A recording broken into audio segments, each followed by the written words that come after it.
This is, let me get you to close in just cool. a little bit farther, camera 2, if That's you can. old money. Yeah, this is old money. This is a 1914 series $10 bill. First of all, you note that it's Andrew Jackson, who today is on the $20 bill. Way back then, he was on the $10 bill. Now, the signature of the Secretary of Treasury right here is Andrew Mellon. Maybe we can get you to close in kind of on a half bill there on camera 2. Andrew Mellon was the head of Standard Oil, what is today ExxonMobil, and was the world's largest oil company. This was his first stint as Secretary of Treasury. He was the Secretary of Treasury for 5 different presidents, between Woodrow Wilson to Herbert Hoover. And so he controlled a lot of the Treasury Department, a lot of economic policy, also the head of Mellon Bank, and he had a nephew, and his nephew was Harry Anslinger. Oh, bite your tongue. And Harry Anslinger was the first head of the Federal Bureau of Narcotics.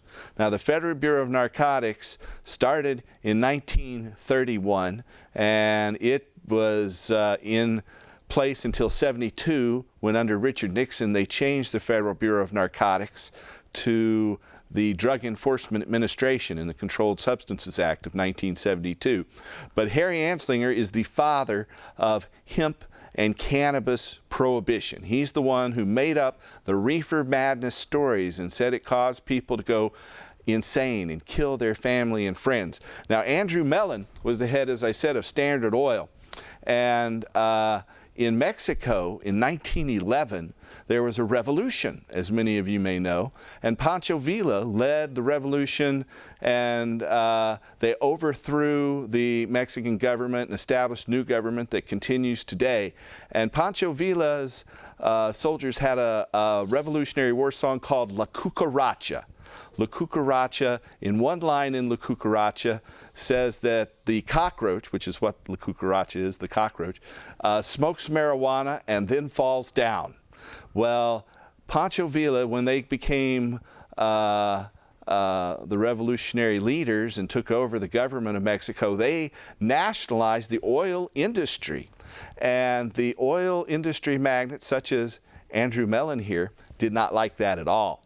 And so he is the one who directed, actually the first marijuana laws in the country were enacted in 1914, right about the time this $10 bill was made. Now, this $10 Federal Reserve note is printed on 100% hemp paper. Cool. So it is made out of hemp paper. No, close in, don't go away. Don't go away. Close in, come back again. There you go. Come back even larger. Make it even larger, because I'm going to flip this thing over. You can't. This shows what's on the back. We see industries, which are really important, but even more important, we see them harvesting hemp. See those? Those are hemp bundles on the ground. Isn't that detail nice? So as Don Skacke pointed out a couple of weeks ago, it's right there on the money. Industrial hemp. Not only is this made out of hemp fiber, it is shows hemp harvesting on the back of it. So this bill in particular has a lot of historical notes. It's one of the most beautiful bills done too. I think the artwork is just stunning. Yeah, and so there it is. It's right on the money, as you can see. Get that enlarged on your HD screens at home. And then they march into Congress and make all these silly laws. So so this bill is particularly historic in that regard. It's a great teaching tool. That's why I decided to bring it back and talk about those various aspects of hemp and cannabis prohibition.